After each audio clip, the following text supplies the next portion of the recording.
กะสบายดีสมาชิกทุกท่านเนาะที่สนใจในโปรแกรม One Man Band เนาะผู้ใดที่เขามาใหม่ถ้ายังบ่ทันกด Subscribe ก็กดให้ในเด้อมีสมาชิกบางท่านยังบ่เข้าใจจังหวะที่เฮาเอามาเสพกับโปรแกรม One Man Band เนาะยังบ่เข้าใจหลายอย่างมื้อนี้สิมาบอกขั้นตอนวิธีจะเฮ็ดจังไดในการเอาจังหวะนั้นมาเสพกับโปรแกรมนี้เนาะเพราะว่ามีสมาชิกหลายคนคิดว่าไปโหลดเป็น MP3 มาแล้วมาเปิดใส่โปรแกรม One Man Band ที่จริงแล้วจังหวะที่เฮาเสพมันก็คล้ายๆกับคีย์บอร์ดเฮาเลยมาเล่นคอร์ดเล่นโน้ตอีหยังต่างๆคือกันกับคีย์บอร์ดเด้อบ่แม่นไปโหลดเอาเพลงเสพเรียบร้อยแล้วเอามาเล่นบ่แม่นมีหลายสมาชิกถามเข้ามาหาข้าพเจ้าเนาะจะเป็นลักษณะแนวนั้นยังบ่เข้าใจเรื่องเอาจังหวะมาแต่ไสเฮ็ดจังใดแนวใดมื้อนี้สิมาบอกอย่างละเอียดก็คือเขาไปโหลดเอาอยู่ในกลุ่มของ One Man Band เนาะมาเบิ่งขั้นตอนเนาะแต่สิบ่บอกเรื่องการไปโหลดเอามาแต่กลุ่มของ One Man Band เนาะสิบอกตอนที่ว่าโหลดมาเรียบร้อยแล้วเอาไว้ใส่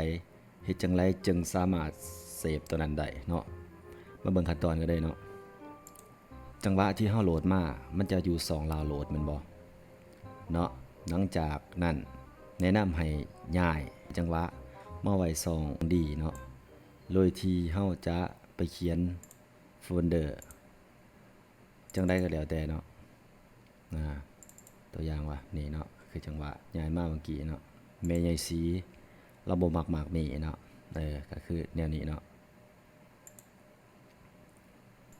วันนี้ก็ไปเปิดโปรแกรม One Man Band มาเนาะหลังจากเปิดโปรแกรม One Man Band มาแล้วเนาะเฮาก็ไปค้นเอาหม้องไรที่เฮาย้ายไปเมื่อกี้หลังจากที่เฮาโหลดมาจากกลุ่มเนาะมันมาอยู่ดาวน์โหลดแล้วเฮาย้ายไป2ไรย้ายไป2ลี่เนาะซื้อโฟลเดอร์อีหยังคือของข้าพเจ้าก็คือ SAM 2019เนาะย้ายมาไว้ SAM 2019 สไตล์เนาะแม่ยีสีเราบ่มักมีก็เฮาก็ไปหาเนาะ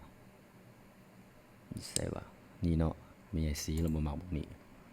สิมาลองเสพแม่ยีสีเราบ่มักมีเบิ่งเนาะ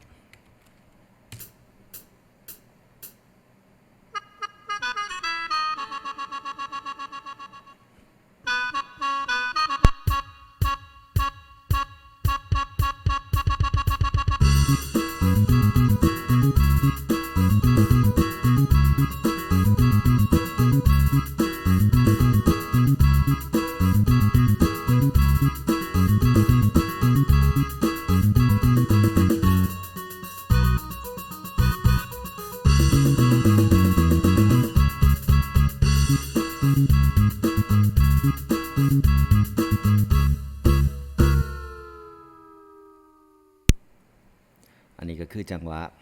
ที่เฮาโหลดมาเนาะแต่ถ้าเป็นเพลงลาวเนาะมาเบิ่งเพลงลาวว่าจังหวะเพลงลาวนี่เฮาต้องเล่นเองเนาะตัวอย่างว่าเพลงลาวจังหวะลำบงเนาะ